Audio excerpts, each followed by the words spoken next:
coming through. I can already imagine what the festive season is going to be looking like. It's going to be a blast. It's DJ Bucks featuring Double HP. They're coming through with Skicha. Bring us to exactly 37 minutes past 10 o'clock. This is the Urban Brunch on UJFM 95.4.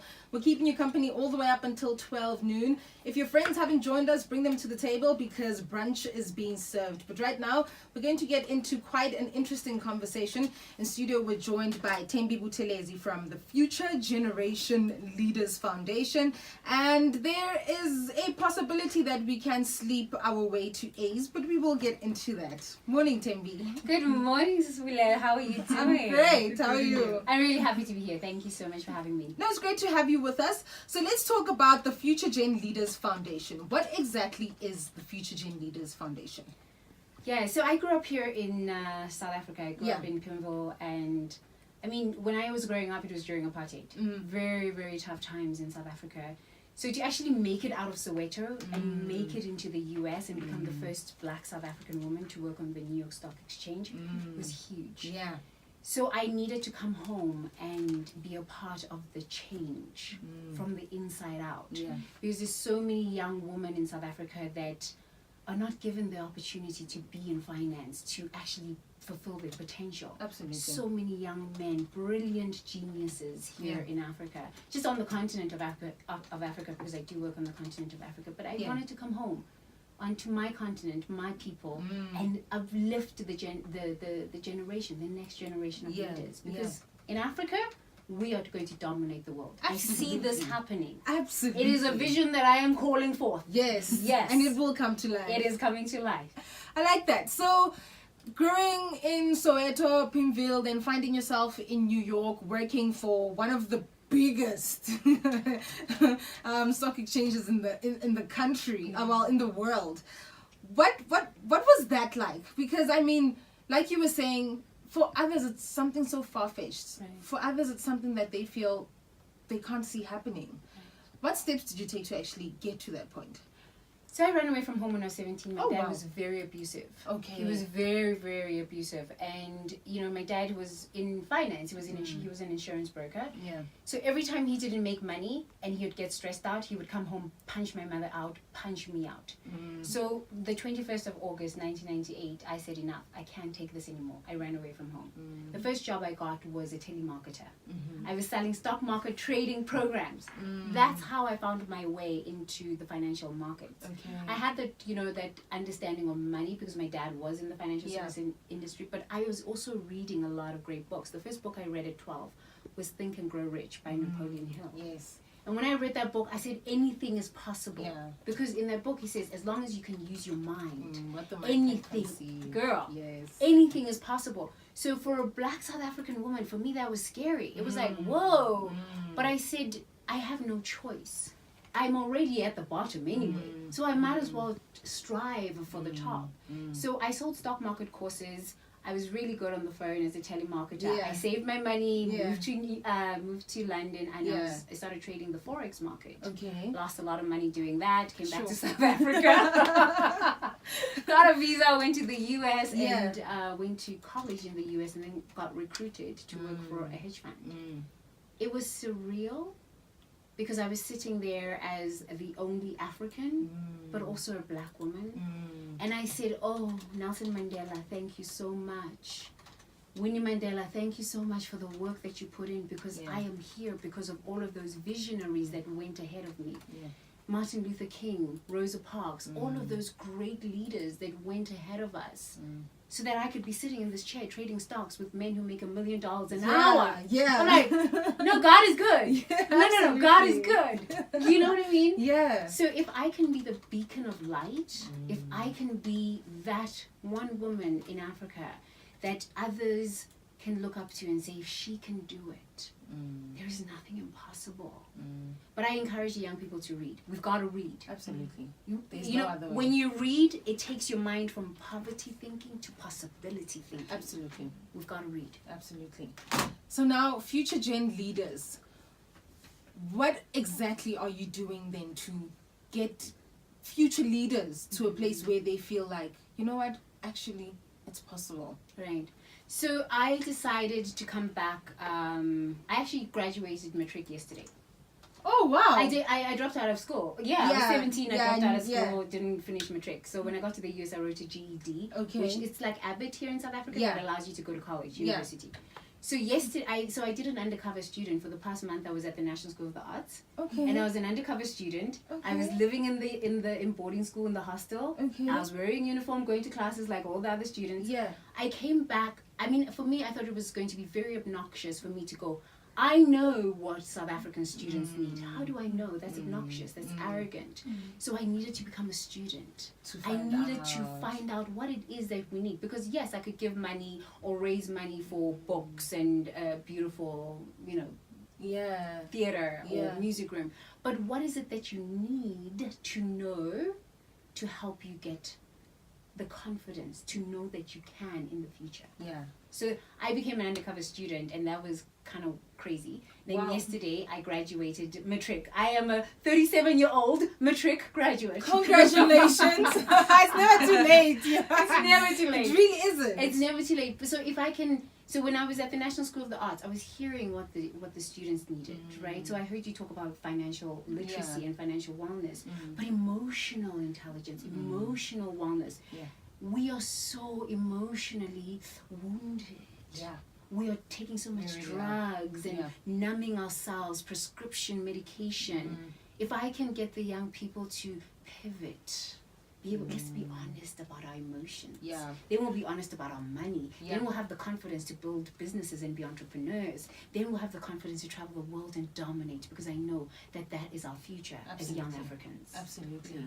Sheesh. So if I then decide that I want to know more about this future gen leaders, or I want to be part of it, what exactly would I then be getting myself into? I do a lot of mentoring. Okay. So I create a lot of online courses, I create a lot of online videos, and I take on students that I mentor for 13 months. Okay. So I will put you through a very rigorous entrepreneurship program, and then you have to prove not who you are and yourself. You have to prove to yourself that you can. I will give you the tools you need to be successful. But you got to prove to yourself that you want it enough, that even when you have obstacles, you are confident enough to come and say, Tembi, I'm struggling here. Can you help me get to the next level? It's proving to yourself that you can do it. I will give you the education to be successful in whatever you want to do. So if you're a young woman and you want to be a global entrepreneur, not just an entrepreneur in South Africa, but dominate the continent of Africa or America, I can help you do that.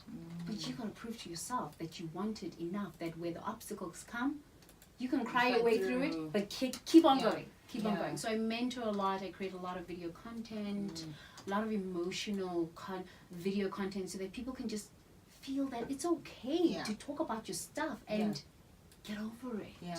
Yeah. Use your pain as power to fuel you to the next level of your destiny in life. You know what I mean?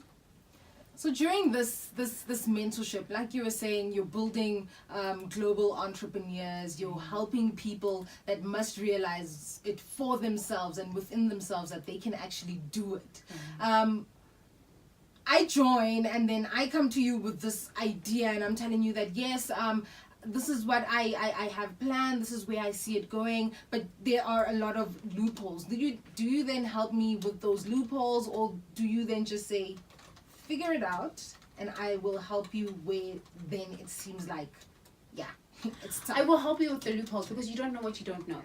I am still learning every single day. So I have mentors too. I have insane amount of mentors all over the world. Investment bankers, therapists. I have mentors. So I don't know everything. So I know that if you are 21 years old or 25 years old, you don't even know that you don't even know that you don't even know. Yes. So when you come to me, you're like, oh yeah, I need funding. I'm like, no, you don't really need funding. You just need to think about this on a strategic level. But I can introduce you to somebody who can actually help you think about funding from a different perspective. And I'll introduce you to one of my friends who's a VC in China. Do you know what I mean? So yeah, I do help the students, the incubator students. I have an incubator, the incubator students that work with me, but I don't do it for them. I'm telling you I tell you from the get-go, I'm not going to do anything for you. You've got to tell me what you need. But that means you have to know who you are. You have to sit with your inadequacies and recognize that they're not inadequacies, they're just learning opportunities. And then build the confidence to say, Tembi, I don't know what I don't know. And then I'm like, okay, now I know that you're a leader. You're ready to be a global entrepreneur. I'll send you in the right direction. Oh my gosh, I think I'm falling in love with her. So, why do you think mentorship is important? Because a lot of people are under the assumption that the person that's gone before me was able to do it for herself, by herself, so I don't need a mentor to do it. Or another person is thinking, I need a mentor because without a mentor then it becomes a whole lot difficult when there's someone that can actually give me direction. Why do you think mentorship then is something that is valuable to a person that is still trying to shape themselves and then become that global leader? I would not be here if I didn't have mentors. So when I was in college, I had a professor in, so college in America is university here, right? Yeah. So he was my financial managerial professor and my statistics professor. And he said, I've never met such a bright, young black woman, right? So if you look at American culture, it's like Cardi B, oh my goodness, girl, passing them weaves. Yeah. So I was there in finance, and it's a white man's world. He said to me, though, your problem is you have very low self-esteem. Sure. I wanted to curse that man out. I said, do you know what I've been through as a black woman? Do you know? But I said, maybe he's onto something. He says, you want to go and work on Wall Street with men who make $1 million an hour and you've got low self-esteem. They're going to eat you up and chew you out. Figure out how to build your self-esteem. If that man hadn't said that to me, I don't think I would have had the courage to go and work on Wall Street. So I did. I went to the library. I got 30 books on self-esteem, and I was looking at myself in the mirror. I'm like, I love myself. I am valuable. I am worthy. Girl, 5 years of that stuff. But that's what mentorship does. If you find a very good mentor, they find the gem that you can see in yourself. Because listen, you can't give yourself 1,000 rand haircut. When you go braid your hair, yeah, you can braid your own hair. It can look cute. But when somebody braids it for you, it looks so beautiful. Because I take the time, right, as a braider. But as a mentor, I know what you're not even seeing your potential. Somebody saw potential in me, and they trusted me enough to bring that potential and invest in me. So it is my duty to whom much is given. Much is required. Expected, yes, ma'am. So it is my duty. So I think nobody does it on their own. Nobody's an island. Nobody can do it on their own. We think we can. But most mentors just want you to... I think the mentor-student... It's not even mentor-student. It's mentor, like... I don't know. That partners. Relationship, mentor. There has to be a balance, because if you're wanting to give me your problems and you're not wanting to sort them out yourself, then that's a bad relationship from the get-go. With me, I'm like, okay, you got to tell me how I can help you. Don't tell me you got a business idea and you don't know I need funding. Okay, go away. You haven't figured it out. Because I need you to stand in your power. Because if you're not standing in your power, then I have to carry you. Listen, I can't carry 52 kilograms because I'm only 59 kilograms. So it's too heavy. We're going to both fall into a hole, and who's going to bring us out the hole together? It's too much. So you have to have boundaries as a mentor and for the mentee relationship to work.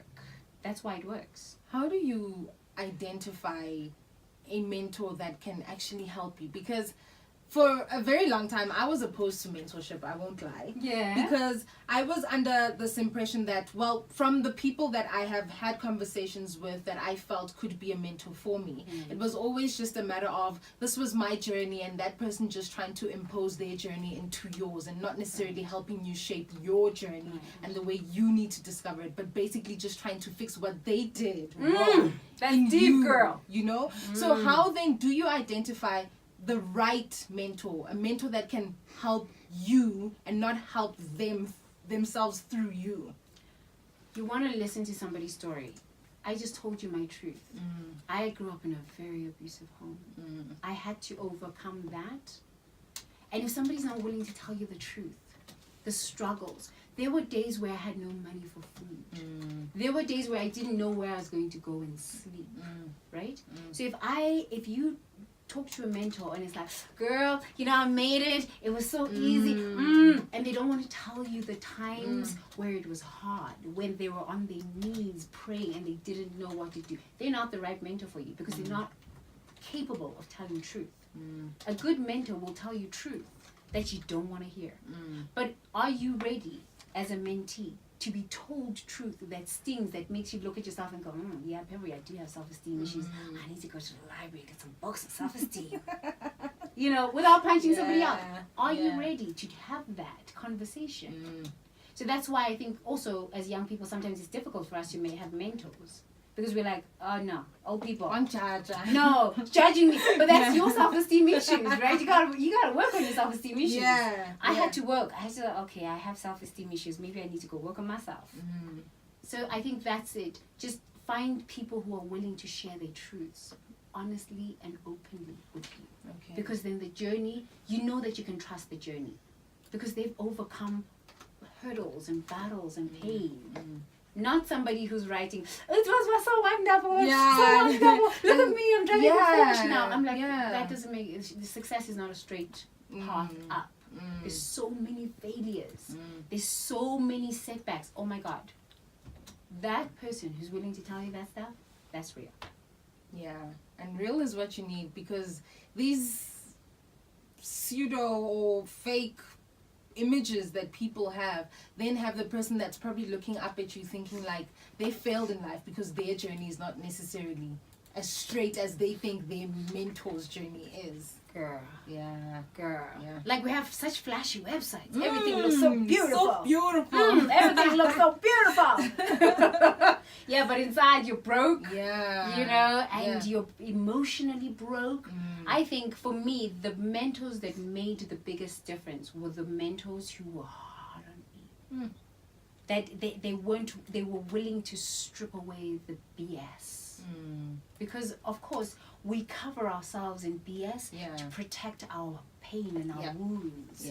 The person who's able to just pull that off and say there is a diamond inside of there, go shine, but you need to take the stuff off. Those were the mentors that made a difference, and one of them is my husband. You know, he's my husband. He's like, BS aside, you gotta just strip it all off. Those are good mentors.